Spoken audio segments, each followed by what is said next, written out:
la mejor voz para hablarnos de lo que está ocurriendo, de lo que puede llegar a ocurrir, de cómo se está transformando el mundo y de cómo va a afectar eso a las relaciones internacionales, a la economía o a la gestión energética, que también es muy importante, es nuestro invitado José Manuel García Margallo, ministro. Buenos días. A ver, ¿se oye bien?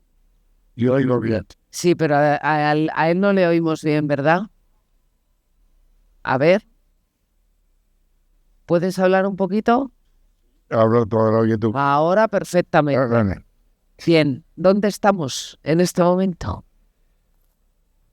Pues no es la pregunta más fácil que me han hecho en los últimos tiempos, ¿no? Yo recuerdo, empiezo uno de mis últimos libros con una frase de Ortega en los años 30 del siglo pasado, un momento muy parecido al que estamos ahora, en que dice lo que nos pasa es precisamente que no sabemos lo que nos pasa.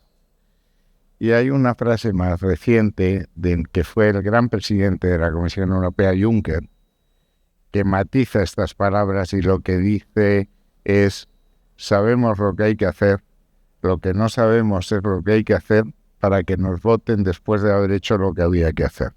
Y yo creo que el diagnóstico no es excesivamente complicado de hacer. Lo que sí es más complicado son las recetas. Ahora, por ejemplo, se está celebrando la cumbre de Belém, la COP30, en que se está lidiando lo que es la gran macrotendencia, megatendencia, entendiendo por esas corrientes que vienen del fondo de la historia, que navegan muy lentamente como un iceberg, pero que son muy difíciles de variar, que es el cambio climático. El diagnóstico del cambio climático está hecho.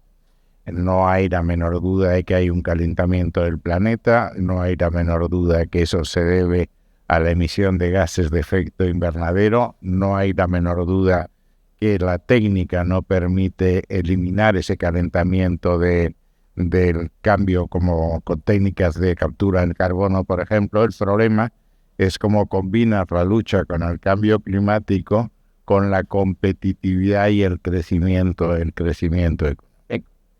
Entonces, en el momento actual, yo creo que lo que estamos sí es en uno de esos momentos en que la historia cambia de rumbo. Y cambia de rumbo para tomar una dirección que va a marcar los próximos 20 o 30 años. ¿Por qué digo cambio de rumbo? Porque hubo un orden mundial que los aliados se dieron después del año 45, un orden sujeto a normas para evitar tragedias como las dos guerras mundiales, un orden que se basaba en algunos principios claros: el respeto a las libertades y derechos, el Estado de Derecho, el respeto a la ley, la separación de poderes, la economía abierta y el multilateralismo, es decir, la solución de conflictos mediante la negociación y no mediante la fuerza. Y los acontecimientos que estamos viendo están desmintiendo absolutamente todos y cada uno de esos momentos, revirtiendo todo eso. Tenemos algo que no habíamos tenido, salvo en la guerra de los Balcanes desde 1945, que es una guerra en el este entre Rusia y Ucrania. Lo importante, yo creo que esta guerra va a terminar muy pronto con un alto el fuego, no con un tratado internacional, porque no es posible que Zelensky acepte la cesión de territorios a cambio de paz, y no es posible que Putin se retire sin mantenerse en territorio ocupado. ¿Eso qué significa? Que hemos roto uno de los principios básicos de ese orden, que estaba en la Carta de Naciones Unidas, en el Acta de Helsinki, en el Memorándum de Budapest, al que luego haré una referencia, y en el propio Acuerdo de Cooperación entre Rusia y Ucrania. ¿Por qué? Porque lo que vamos a es romper el principio del respeto a las fronteras, el respeto a la integridad territorial y, en definitiva, consagrar a la fuerza como fuente del derecho. Eso va a ser aceptado por la potencia dominante en el mundo, por Estados Unidos, y por tanto ese principio queda roto. Tenemos otra guerra que va a tener un efecto económico muy importante, que es la guerra en Oriente Medio, la guerra de Palestina. El tema de Palestina estaba resuelto en Naciones Unidas desde el año 47, cuando se habla de la partición del territorio en dos estados. Eso también va a saltar por los aires. Y vamos a ver una redefinición de todo el mapa. Y Oriente Medio ha sido clave en la economía mundial. En mi opinión, eso también va a terminar pronto, haciendo caso omiso, metiendo en un cajón la teoría de los dos estados, que era la amparada por Naciones Unidas. Israel ha conseguido prácticamente todo lo que quería, ha desactivado a Hamas, ha ampliado sus asentamientos en Cisjordania, ha acabado en el sur del Líbano con Hezbollah, ha acabado con los hutis, ha acabado con Bashar al-Assad y ha acabado con las posibilidades bélicas que tenía Irán. ¿Qué quiere decir eso? Que ahí va a haber una remodelación de todos los países islámicos, no solo los árabes, en un orden nuevo en Oriente Medio. Y ahí están todas las fuentes de energía fósiles, fundamentalmente. Y tenemos el gran conflicto entre China y los Estados Unidos. Y ahí hay una metáfora que resucitó en 2015 un profesor de Harvard que se llama Allison, que es la trampa de Tucídides. La trampa de Tucídides, que toma el nombre de la guerra del Peloponeso entre Atenas y Esparta, dice que cuando una potencia emergente sube, la potencia dominante entra en rumbo de coalición. Y él estudia 16 conflictos de este tipo, de potencias emergentes y potencias dominantes, y dice de las 16, 13 acabaron en guerra bélica. No parece que este vaya a ser el caso, pero sí que va a haber un conflicto entre China y Estados Unidos en todos los terrenos, menos por ahora el terreno bélico. Pero sí con guerras menores, al modo de la Guerra Fría, me refiero. No, yo creo que más bien va a ser una guerra total, pero guerras sectoriales, guerra económica, guerra comercial, tierras raras y sobre todo la gran guerra que son la guerra tecnológica. Había otro autor que contaba por qué termina la Guerra Fría del 89. Rusia tenía los mismos tanques que el día antes de la caída de Berlín, los mismos misiles, el mismo arsenal. Lo que perdieron es la guerra tecnológica. En eso estamos. Y eso nos va a influir a todos. Es decir, cuando aquí están los reyes en China, ¿no? Si el gobierno está contactando, conectando, colaborando con Huawei, si eso puede tener consecuencias de sanciones económicas. Estamos en un mundo completamente revuelto y que está estirando completamente. Con dos polos. Bueno, esa es otra buena... Dos grandes bloques. Pues no son. Porque se da la sensación de que hay terceros actores que no sabrías colocar. Esa es una gran pregunta, Ana. En la última conferencia de seguridad de Múnich, fue en 2025, que es donde se reúnen los poderosos de la Tierra, lo que todos concluyeron es que íbamos a un mundo que tiende, subrayo la palabra tiende, a la multipolaridad, pero que todavía no estamos ahí. Y en las discusiones que hubo en un panel tan numeroso como este, había quien decía ese mundo que tiende a la multipolaridad, sobre todo es fundamentalmente en estos momentos unipolar.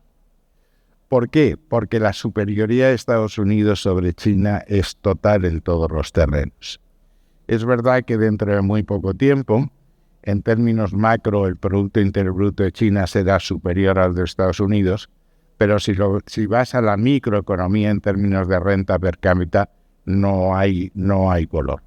Si vas a términos bélicos, en los Estados Unidos gastan aproximadamente 900.000 millones de dólares en defensa, en gastos armamentísticos.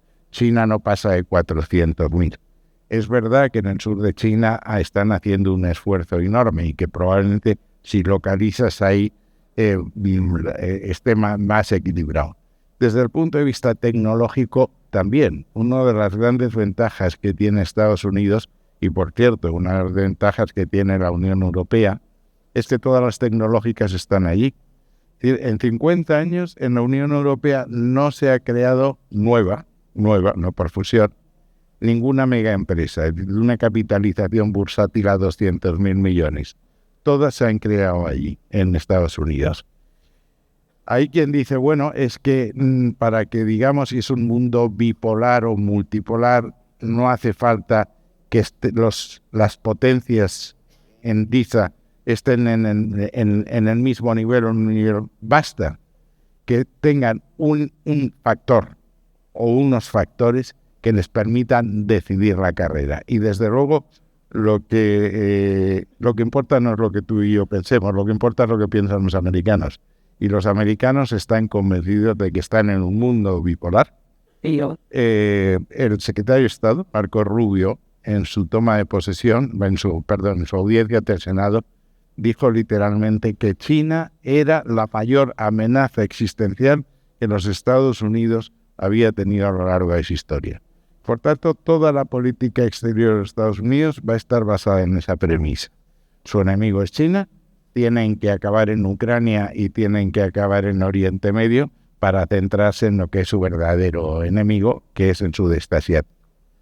Y hay la tercera escuela que dice no es ni unipolar ni bipolar, es multipolar. Es un mundo fragmentado y polarizado. La gran pregunta es, ¿y cómo tienes que ser o qué dimensiones tienes que tener para sentarte en esa mesa como una potencia? Y hay varias teorías, pero en general se llegó a la conclusión de que eran desde los Estados Unidos, China, Rusia, India, que será una gran potencia de un momento a otro, Brasil, Sudáfrica y alguno más. ¿Por qué? Porque todos ellos tenían algún elemento clave, o tierras raras, o control de una vía estratégica, etcétera. Y luego yo creo que vamos a grandes bloques. Un lado estaría el G7, pero luego están apareciendo los BRIC, que son casi el 40 y tantos % de la población mundial y el 30 y tantos % del Producto Interior Bruto del mundo, y luego la cooperación de Shanghái, que se acaba de reunir ahora, porque China, en esa pelea que tiene con Estados Unidos, tiene dos programas que van a afectar mucho la economía mundial. Uno es el Made in China y otro es la nueva ruta de la seda. Made in China es que ellos están sustituyendo importaciones por bienes propios para no ser vulnerables. Están creando además un hinterland con quien van a comerciar, porque la diversificación va a ser la norma en los próximos tiempos. Y el otro gran programa es lo que se llama el cinturón y la ruta de la seda, que es la nueva ruta, en la que hay ya 100 y pico países implicados. Desde luego están entrando en Iberoamérica, que es uno de los terrenos que España debía considerar en nueva geopolítica, y están entrando en África, que es otro de los elementos donde nosotros podríamos estar. Pero todo esto va a cambiar. Yo estoy convencido, si yo estuviese ahora en la dirección estratégica de una empresa, prestaría mucha atención a las consecuencias de la guerra de Ucrania. Yo creo, como te he dicho, que Ucrania va a quedar dividida en dos, como Corea desde el año 50, no habrá tratado, pero eso va a exigir un plan Marshall de inversión que vamos a hacer nosotros. Los Estados Unidos no van a hacer nada sin cobrar por adelantado, que vamos a tener que invertir mucho en defensa, porque todos están pensando, todo el cinturón de vecinos de Rusia, en hacer de Ucrania el segundo ejército de la zona, porque tienen miedo a que Putin reconstituya intente reconstruir el imperio zarista y este cinturón que crearon con el Pacto de Varsovia. Eso va a acelerar la entrada en la Unión Europea de muchos países en la cola, balcánicos, donde vamos a tener una gran oportunidad de invertir dinero. Está Iberoamérica, Mercosur, cuando por fin se apruebe, donde nosotros hemos tenido y tenemos una posición muy dominante, no solo en términos comerciales, sino en términos de inversión. Todo esto va a cambiar. Mira, hay una imagen de un oriental que se llama Hassan Abbasi, que a mí me gusta mucho, el Kissinger persa. Él dice que estamos en vísperas de la Quinta Guerra Mundial. Hubo las dos bélicas, la tercera, la Guerra Fría, que fue un conflicto entre ideologías, liberalismo, comunismo o sistemas económicos. La cuarta, que empieza después de las Torres Gemelas, que Estados Unidos va a Oriente Medio. Esa, según Hassan Abbasi, la ha perdido con la retirada de Afganistán, la retirada de Siria, etcétera. Y vamos a una quinta guerra en que hay dos coaliciones enfrentadas. Una es Estados Unidos con la que él llama sus tres ramas, los países de Europa que están en la OTAN, los países de Oriente Próximo que van a entrar con Israel después de los acuerdos de Abraham, y los países de Extremo Oriente que hacen un cinturón respecto a China, que es Japón, Corea, Taiwán, Singapur, etc.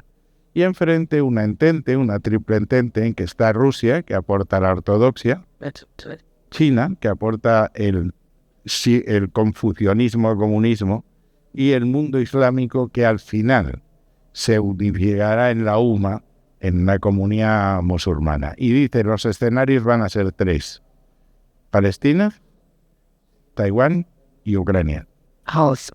Nos ha dado una lección de geopolítica maravillosa. Mundo multipolar con dos grandes coaliciones en una quinta guerra mundial. Ese es el escenario en el que nos movemos. Y muy de pasada, has citado en ocasiones a la Unión Europea.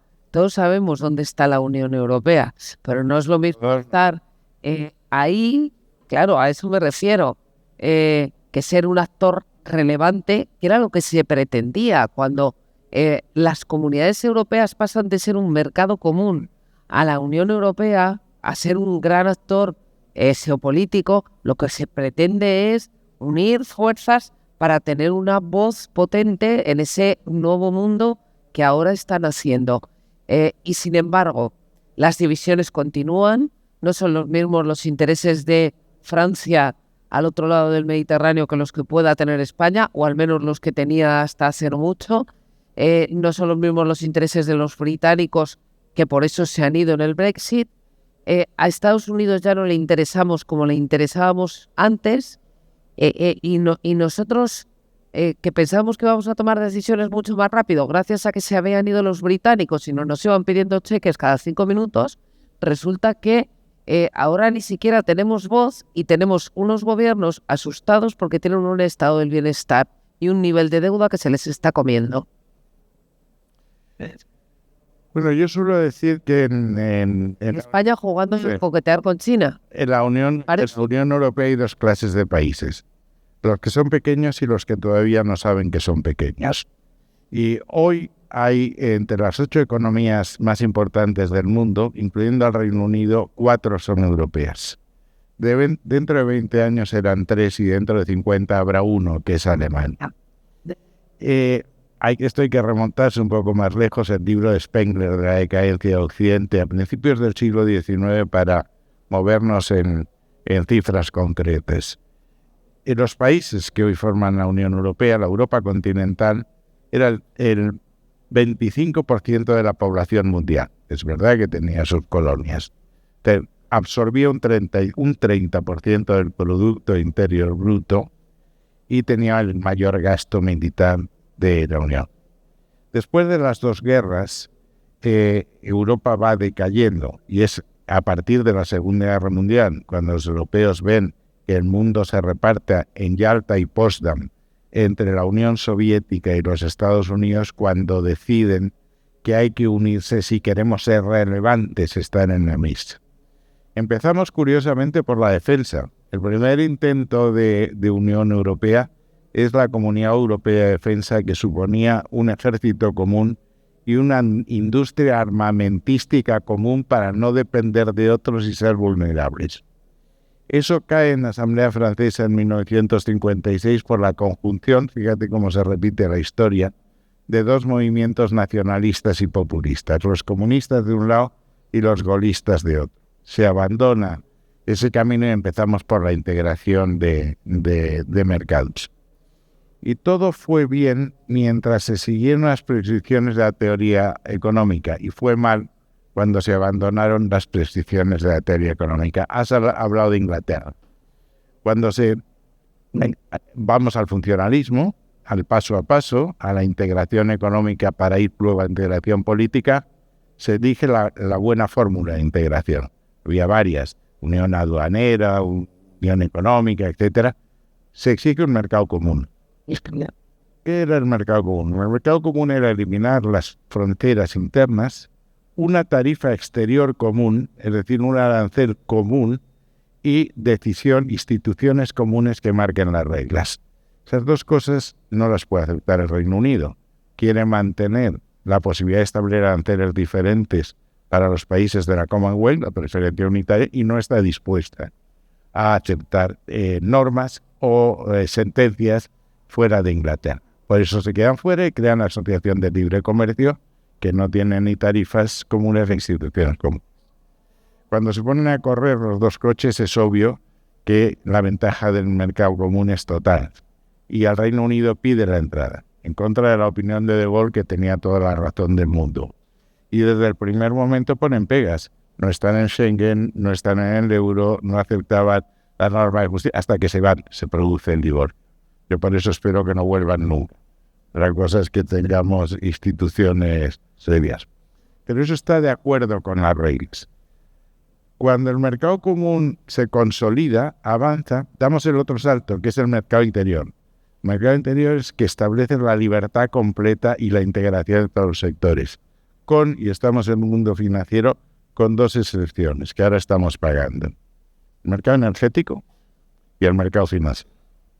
Yo le pregunté al embajador que asistió a aquellas negociaciones por qué se dejó fuera al mercado energético y el mercado financiero, que parecían los más importantes. Me dijo, es que nadie lo planteó. Los bancos estaban encantados con sus feudos territoriales y las eléctricas también con su oligopolio. No se planteó y ahora es de lo que tenemos que plantear. Lo está planteando Letta y lo está planteando Draghi. ¿Por qué? Porque una de las cosas por las que el ahorro europeo se va a los Estados Unidos es porque allí la financiación es más barata. ¿Por qué? Porque las empresas se financian 2/3 en mercado de capitales y 1/3 en bancos. Aquí es al revés. Y la energía es otro factor en que hay ventaja en los Estados Unidos, es más barata que en Europa. Aquí cometimos el error de pelearnos con Argelia. Podíamos haber sido el hub por el que hubiese pasado el 40% de la energía que venía de Rusia, porque tenemos 2 oleoductos y 7 estaciones de regasificación. Pero, en fin, nos enfadamos con Argelia y eso lo ha ocupado Italia. ¿Qué faltaba para completar ese hub? Aparte, insisto, de mantener el Magreb, la conexión con Europa. La conexión con Europa, faltaban 100 kilómetros en Portbou. Y se firmó en 2015 un acuerdo para hacerlo. Este gobierno decidió que eso era muy antiguo y que iban a hacer un corredor de hidrógeno verde de Barcelona a Marsella, del que nunca más se ha oído. Pero el caso es que somos una isla energética y eso explica que cuando hay un problema tengamos que hablar de la excepción ibérica. Tenía como 10 preguntas y veo que me va a dar tiempo a hacer 3, pero... Bueno. Pero está muy bien porque me vas contestando a todas de una forma u otra. Entre mis virtudes, que son muchas, no está la concepción verbal. O sea, que tú me cortas. No, pero me estás respondiendo a muchas cosas que no te he preguntado y eso es muy interesante. Me voy a centrar en estos últimos minutos que nos quedan en la economía para centrarnos también en los intereses del público que tenemos aquí. Claro, ¿qué es lo que va a marcar las tensiones, negociaciones, las relaciones internacionales? Hablabas antes de la tecnología, las tierras raras, la energía. ¿Qué es lo que va a determinar las alianzas, las rupturas? O sea, por ejemplo, China se ha hecho su ruta de la seda y lo primero que hizo es el gasoducto desde Irán hasta el norte. ¿La energía es vital? ¿O lo es el agua a lo mejor? Mira, hay un estudio de la Unión Europea en que habla de 3 herramientas muy cortas, que es megatendencias, catalizadores y decisiones. Las megatendencias dice que son corrientes que vienen muy de atrás, son muy conocidas, están presentes, se pueden medir, no se pueden alterar y determinan las políticas que puedes hacer. Hay en megatendencias, te habla el cambio climático y energía. Son 2 cosas que hay que considerar de forma absolutamente única. Hay un cambio demográfico. El crecimiento económico se va a desplazar hacia el este. Tenemos el problema de la inmigración, con un continente que es África, que estará en 1.250 millones y se va a duplicar. Vamos a tener una tensión migratoria muy importante a medida que suba la renta en África, porque hay algo que no se explica. Cuando aumenta la renta, aumenta la tensión migratoria a Europa. Mientras la renta es muy baja, la inmigración es a los países vecinos. Está luego todo el tema de la conectividad, que está muy y sobre todo está el gran tema de la inteligencia artificial. Esas son las grandes. Entonces, ¿dónde está Europa? Europa tiene que hacer una transición energética, tiene que hacer una transición demográfica para mantener el estado de bienestar y todo eso manteniendo la cohesión territorial y la cohesión social.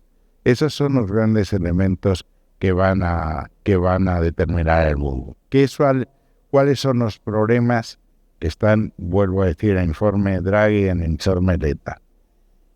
Draghi lo que sostiene es que primero tenemos que completar el mercado interior y cuantifica que las barreras comerciales que todavía existen dentro del mercado interior son más onerosas para las empresas que los aranceles que nos quiere poner. Claro. Y más que las barreras normativas, bueno, porque la carga burocrática, administrativa, etcétera, de Europa, los números es una son locura. Aterradores. Es que en la Unión Europea se adoptan al año 13.000 disposiciones con carácter legislativo. En Estados Unidos, 1.300.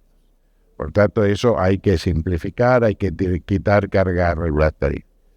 Hay que cambiar el modelo industrial. Una de las diferencias que tenemos con Estados Unidos es que en la economía mundial ha habido una evolución. Primero, el primer sector fue automoción y sector farmacéutico, luego pasamos a la informática y luego estamos en las nuevas tecnologías. Los Estados Unidos han recorrido todo ese camino. Nosotros estamos centrados en automoción y sector farmacéutico. La discusión que tuvo Ursula von der Leyen con Trump en Escocia estaba fundamentalmente basada en la defensa de la automoción, porque ella no se le olvida ni durmiendo que es alemán. Segundo tema, el tema de la dimensión de las empresas. He hablado de las mega empresas, capitalización 200.000 millones, pero más grave es lo de los unicornios, es decir, las empresas cuya capitalización es superior a 1.000 millones, en tal, todas las startups, etcétera. De las que hemos creado en los últimos 10 años, el 30% se ha ido ya a los Estados Unidos. El mercado de capitales, porque en Europa hay ahorro, ese ahorro está financiando inversiones en Estados Unidos por las razones que te he dicho antes, un mercado no fragmentado, con regulaciones menos opresivas, con muchas más oportunidades para la segunda empresa, etc. El siguiente gran tema es el tema de la productividad. En 2014, el Producto Interior Bruto de Estados Unidos y la Unión Europea era el mismo. En este tiempo nos han sacado 3 billones continentales. ¿Por qué? Por productividad. Hay quien dice que ese defecto de productividad se puede identificar en el sector tecnológico, que si eliminas un sector tecnológico no es verdad. Yo no lo creo. Creo que la productividad laboral, contando el total, por tanto había que distinguir, estamos en un 76-77%. Eso habla de educación, de formación, de inversión. Hoy había un artículo en un periódico, la diferencia de inversión en los sectores tecnológicos, en I+D+I. Y ese es el problema. Y claro, todo eso necesita una dimensión, que era lo que tú me estabas preguntando. Y yo estoy convencido que o damos el salto a los Estados Unidos de Europa, a un proyecto federal, o simplemente caeremos en la irrelevancia en la que ya estamos. De Ucrania se está discutiendo sin que nosotros estemos en la mesa. Somos los que más dinero hemos puesto y son nuestros vecinos. En Oriente Medio, en que también la cooperación de la Unión Europea ha sido impresionante, se está discutiendo sin que nosotros estemos presentes. Y cuando se ha producido esta reunión pues te voy a decir Trump. El problema de Trump, que yo creo que está enfocando mal, es que Trump no es una anécdota. Trump representa corrientes que vienen muy del fondo de los Estados Unidos y por tanto cuando Trump se vaya vamos a seguir viviendo en un modelo diferente al que estamos. Y en eso Trump coincide con China y con Rusia. Putin habla de una cosa que él llama estados civilizacionales, es decir, estados cuyo poder no se para en sus fronteras, sino que tiene una esfera de influencia, los viejos imperios. Eso es donde estamos. Y entre ellos se entenderán. El problema es si la Unión Europea no tiene dimensión para estar sentada, soportaremos las decisiones que ellos quieran darnos. Por eso, ¿qué es lo que la solución? Y con eso concluyo. Son los Estados Unidos de Europa. ¿Cómo se hace eso? Yo estoy convencido de que tiene que ser por círculos concéntricos. Si queremos hacerlo los 27 todos juntos, iremos siempre a la velocidad del más lento. Y yo creo que hay 3 círculos. El círculo federal puro, de los países que compartimos moneda, el euro, unido por vínculos concéntricos con el resto de los países hasta 27 que no están en la Unión Económica, pero sí en la Unión Europea. Y en tercer lugar, lo que ahora Macron llama la cooperación política, que una reunión de ministros exteriores en nada más ya yo, 2012 y 2013, pusimos encima de la mesa. Es decir, un círculo de países que comparten todo menos las instituciones. El efecto Bruselas, las políticas para que puedan comerciar libremente, etcétera. Y ahí tienen que estar. El Reino Unido, si queremos terminar el Brexit, que no se ha terminado. Turquía, a la que llevamos prometiendo que va a entrar cuando todo el mundo sabe que no va a entrar. Ucrania más los países balcánicos que están en Alcola, Albania, etcétera. Y a España le interesa que entren Marruecos, Argelia y Túnez, lo cual nos da seguridad estratégica en el estrecho, que va a ser muy importante, ayuda en el control de la inmigración, que hay que controlarla en origen, y además hay que contar con su colaboración para la repatriación y un gran mercado para las empresas españolas. Hemos sido primer proveedor y primer cliente de Argelia y de Marruecos, y lo podemos volver a ser. Hombre. Lo mismo que hay que aprovechar Iberoamérica con el tirón de Mercosur. Estábamos en ambos sitios y nadie nos pidió que eligiéramos uno, pero lo hemos hecho. Ahora nos hemos hecho chino. Sí. Le haría 1000 preguntas más, pero es que ya estamos fuera de tiempo. Ministro, un placer siempre. Muchas gracias.